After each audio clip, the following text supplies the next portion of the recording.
बिस्मिल्लाहिर्रहमानिर्रहीम। अस्सलाम वालेकुम यूट्यूब फैमिली, कैसे हैं आप सब लोग। मैं बिल्कुल ठीक अल्हम्दुलिल्लाह और दुआ करती हूँ कि आप अपने घरों में सब सही हो, सलामत हो, खुशहाल हो।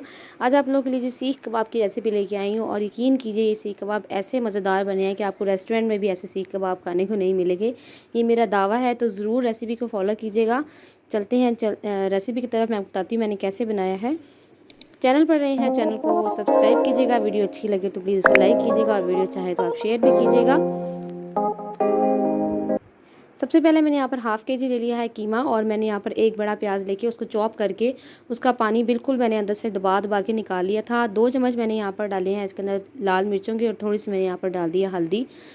ये मेरे से मिस हो गया था यहाँ पर थोड़ा सा, तो मैं आपको क्वांटिटी बता दी है चीज़ों की। मैं स्क्रीन पर मेंशन भी कर देती हूँ मैंने क्या क्या डाला है। यहाँ पर डाल रही हूँ मैं सॉल्ट। टेस्ट के अकॉर्डिंग आप सॉल्ट यूज़ कीजिएगा, ठीक है। और उसके साथ जो है थोड़ा सा मैंने यहाँ पर पिसा हुआ खुश्क धनिया भी डाल दिया था पहले ही। हाफ़ टी स्पून मैंने खुश्क धनिया पिसा हुआ डाला था। और उसके साथ जो है अब हम अगले अगले स्पाइसेस अपने ऐड करते हैं इसके अंदर। यहाँ पर मैं डाल रही हूँ साबुत ज़ीरा, तकरीबन हाफ़ टी स्पून मैंने यहाँ पर साबुत ज़ीरे का भी डाला है। आपने इसको पीसना नहीं है, ज़ीरे को आपने साबुत डालना है। यहाँ पर मैं डाल रही हूँ काली मिर्चें। 1 टीस्पून मैंने यहाँ पर काली मिर्चें भर के जो है वो डाल दी हैं। पिसी हुई काली मिर्चें मैं यहाँ पर यूज़ कर रही हूँ। इसके साथ ही यहाँ पर मैं 2 चम्मच जो है वो ऑयल के डाले हैं, कुकिंग ऑयल के। आप यहाँ पर मक्खन भी यूज़ कर सकते हैं, देसी घी भी यूज़ कर सकते हैं, जो आप चाहते हैं वो आप डाल सकते हैं। 1 टेबलस्पून भर के मैंने यहाँ पर अदरक लहसुन का पेस्ट इसमें डाल दिया है। 2 चम्मच मैं यहाँ पर डाल रही हूँ बेसन के। बेसन सिंपली मैंने डाला है, भुना हुआ नहीं है, ये सिर्फ इसको बाइंड करने के लिए होगा और उसका टेस्ट बहुत अच्छा आएगा। यहाँ पर मैं तकरीबन हाफ़ टी स्पून जो है वो मैंने यहाँ पर डाला है मीठे सोडे का। मीठा सोडा जो है ना वो हमारे कबाबों को बहुत अच्छा जो है वो फुलाएगा, इसको बहुत अच्छा इसको बनाएगा, यानी सुकेड़ेगा नहीं घी में डालकर।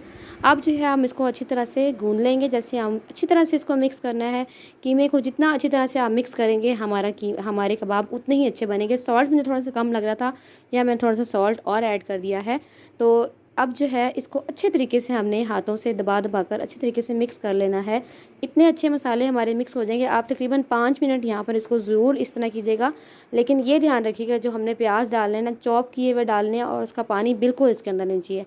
अगर पानी इसके अंदर रह गया तो हमारे जो कबाब है ना वो अच्छे नहीं बनेगा और सीख के साथ नहीं चिपकेंगे। तो पानी आपने स्ट्रेन करके फिर इसके अंदर डालना है, ठीक है। यहाँ पर अब मैंने डाल दिया है तकरीबन 1 टीस्पून साबुत धनिया डाला है खुश्क। पहले मैंने पिसा हुआ डाला था, यहाँ पे मैंने साबुत डाल दिया है। और इसके साथ ही मैंने हाफ़ टी स्पून गरम मसाला पिसा हुआ डाल दिया है, ठीक है। तमाम स्पाइसेस डालने के बाद हम इसको बहुत अच्छा सा ऐसे करके मिक्स कर लेंगे, अच्छा सा इसको गूंद लेंगे, ताकि जो हमारे कबाब हैं वो बहुत अच्छा सा हमें टेस्ट है। अब यहाँ पर मैं एक चीज़ और ऐड कर रही हूँ, यहाँ मैंने डाला है 2 चम्मच दही। दही हमारे कबाबों को बहुत अच्छा टेस्ट देता है। वो मिक्स करने के बाद यहाँ पर मैंने एक कोयला गर्म किया है और कोयले का हम इसको स्मोक दे देंगे। इस तरह से मैंने रख दिया और आधे घंटे के लिए मैंने इसको छोड़ दिया था। मैंने इसका ढक्कन नहीं उठाया। आधे घंटे के बाद मैंने इसको उठाया तो इसमें मैंने सब्ज़ मिर्चें थोड़ी सी डाल दी और थोड़ा सा सब्ज़ धनिया डाल दिया है। अच्छा, सब्ज़ धनिया मैंने बाद में इसलिए डाला है क्योंकि अगर हम इसको स्मोक देने से पहले डालते तो सब्ज़ धनिया ना बैठ जाता, वो इतना अच्छा नहीं टेस्ट देता। फ्रेशली आप यहाँ पर डालेंगे जब आप सीखें बनाने लगे तब। यहाँ पर अब मैंने जनाब ले लिया है, अपने हाथों कर लिया ग्रीस, और यहाँ मैंने एक ब्रश ले लिया है या पेंसिल ले लीजिए, जो भी आपके पास अवेल है आप वो ले लीजिए। अगर आपके पास सीखन नहीं है तो आप इसको यूज़ कर सकते हैं। हाथ में मैंने ले लिया है जनाब थोड़ा सा इस तरह से कीमा। ये देखिए इस तरह से मैंने फैला के हाथ में कीमा ले लिया और उसके बाद जो है इसको यूँ करके फैला लेना है। अच्छा, आपने इसको ना कीमे को स्टे ज़रूर देना है आधे घंटे का, वरना हमारे जो कबाब है ना वो सीख पे ठहरेंगे नहीं हैं। तो आपने इसको स्टे ज़रूर देना है, ये लाजमी याद रखिएगा। रूम टेम्परेचर पे हमने इसको आधे पौने घंटे का स्टे ज़रूर देना है। इससे ज़्यादा आप देना चाहते हैं तो इट्स अप टू यू, आप दे सकते हैं। अब यहाँ पर मैंने उसके ऊपर ना ब्रश के ऊपर ये देखिए इस तरह से लगा के मैंने उतार लिया। और देखिए हमने क्योंकि इसमें बेसन डाला है और इस वजह से बिल्कुल टूटेंगे नहीं फ्राई करते हुए। अब यहाँ पर मैं आपको सीख के ऊपर लगा के बता रही हूँ। सीख को मैंने, आप चाहे तो ग्रीस कर लीजिए, चाहे तो इसको वेट कर लीजिए, थोड़ा सा गीला हाथ लगा लीजिए। सीख के ऊपर गीले हाथ से भी ठहर जाती है। इस तरह से अब हम सीख के ऊपर लगाकर इसको अच्छी तरीके से जिस साइज़ के आप बनाना चाहते हैं आप इसको यहाँ पर बना सकते हैं इस तरह से। अब ये मैं अंगूठों से थोड़ा थोड़ा इस पर डिज़ाइन क्रिएट कर रही हूँ। ये आप पे, अगर आप नहीं बनाना चाहते तो आप सिंपली बना लीजिए। मैंने यहाँ पर सिर्फ ये डिज़ाइन क्रिएट करने के लिए अंगूठों से इसको हल्का हल्का सा बीच में से दबा दिया है। और आपने ये ध्यान रखना है कि आपने बहुत ज़्यादा थिन लेयर नहीं लगानी, थिक लेयर नहीं लगानी, आपने थिन से ये बनाने हैं, यानी अंदर तक पक जाए। यानी आपने इसको पतला रखना है, बहुत मोटी मोटी लेयर आपने नहीं लगानी। यहाँ पर 7 से 8 कबाब मेरे पास तैयार हो चुके हैं, बाकी मेरे पास बच चुका है। बाकी को हम फ्रिज में रख सकते हैं, बाद में यूज़ कर सकते हैं। अब मैंने घी कर लिया गरम। लो टू मीडियम फ्लेम पे मैंने घी को गर्म किया है। घी आपने ये याद रखना है कि बहुत ज़्यादा शदीद गर्म ना हो, वरना कबाब जाते ही जो है ना वो घी में जल जाएंगे और अंदर तक नहीं पकेंगे, ऊपर से पक जाएंगे, अंदर तक नहीं पकेंगे। तो नॉर्मल टेम्परेचर पे मैंने इसको पहले गर्म किया है और उसके बाद जो है मैं अब इसके अंदर ये डाल रही हूँ। आपने इसको लो टू मीडियम फ्लेम पे बनाना है, हाई फ्लेम पे नहीं बनाना, वरना वही बात कबाब हमारे अंदर तक नहीं पकेंगे और कच्चे रह जाएंगे अंदर से, क्योंकि कच्चे कीमे के कबाब हैं। तो ज़रा सा आपने इसको टाइम देना है। अब यहाँ पर मैं ना इसको ऐसे पका रही हूँ और इसके अंदर से मैंने इसको निकाल लिया है। इसको आपने देख लेना कि दोनों तरफ से अच्छा सा कलर आ जाए, अंदर तक ये पक जाए, फिर आपने इसको निकालना। और बाकी कबाब मैंने इस तरह से डाल के उसको भी इस तरह से पका लिया है।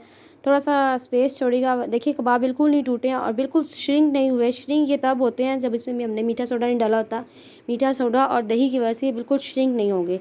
अब मैंने उसके अंदर थोड़ा सा घी बचा दिया, बाकी मैंने घी निकाल लिया पैन के अंदर। और यहाँ पर अब मैं इसकी ना प्रिपेयरिंग कर रही हूँ, जिस तरह हम रेस्टोरेंट्स वगैरह में जाएँ तो उन्होंने बनाया होता है।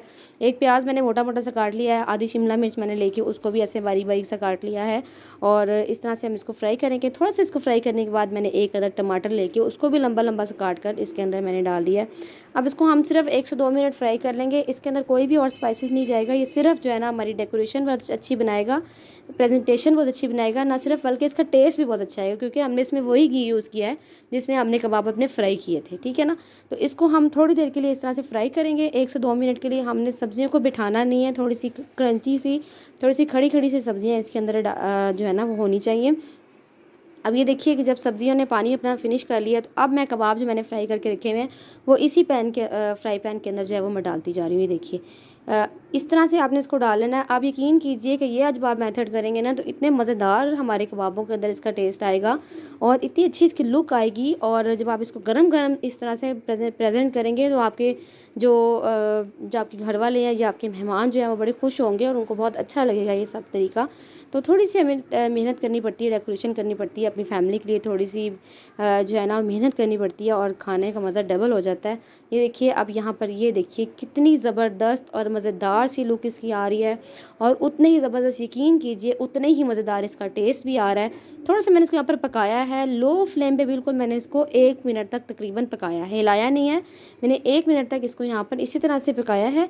आपने भी इसको यूँ करना है कि इसको 1 मिनट तक पका लेना। देखिए आपको इसकी लुक कितनी अच्छी लग रही होगी और खुशबू तो ज़बरदस्त आ रही है। ज़रूर बनाइएगा, मेरे कहने पर एक दफ़ा ट्राई ज़रूर कीजिएगा। अपनी फैमिली को खिलाइए, आपके घर में कोई दावत है, मेहमान है, बिल्कुल रेस्टोरेंट से मंगाने की ज़रूरत नहीं, आप घर में इसको बना के आराम से जो है वो पेश कर सकते हैं। मेरी वीडियो अच्छी लगे तो प्लीज़ लाइक कीजिए, मेरे चैनल पर नए हैं तो सब्सक्राइब कीजिए, वीडियो अच्छी लगे तो उसको शेयर कीजिए, बेल आइकन दबा लीजिए ताकि आपको मेरी हर आने वाली वीडियो सबसे पहले मिल जाए। ठीक है, अपना बहुत ख्याल रखिएगा, मुझे दुआओं में याद रखिएगा। अल्लाह हाफिज़।